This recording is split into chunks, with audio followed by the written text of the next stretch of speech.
विधान परिषद निवडणुकीसाठी अर्ज मागे घेण्यासाठी उरला फक्त 1 तास। नाशिक जळगावमध्ये महायुतीत अद्यापही बंडखोरी कायम।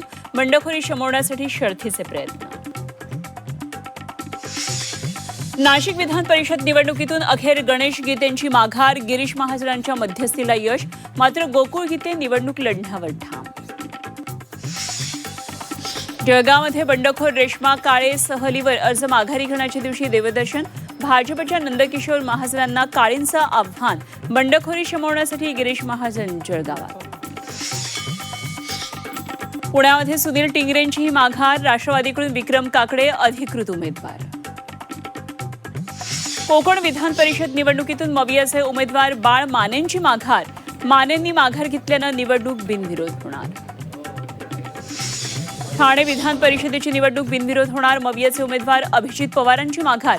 महायुतीचे रवींद्र फाटक बिनविरोध निवडून येणार। अहिल्यानगरमध्ये बंडखोर करण ससाणे नॉट रिचेबल असल्यानं मवियाचं टेन्शन वाढलं।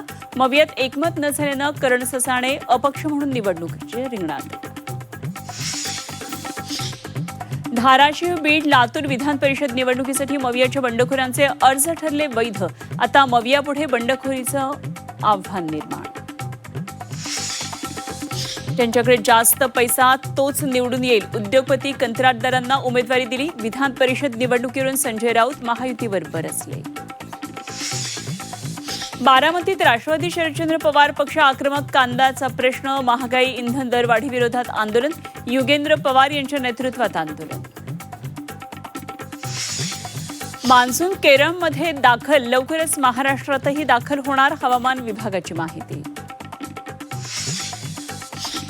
हवामान बदलामुळे देशात 90% पावसाचा अंदाज। अल निनोच्या प्रभावामुळे पावसाचं प्रमाण घटणार। शेती, पाणीपुरवठा, जलसाठ्यांबाबत चिंता व्यक्त।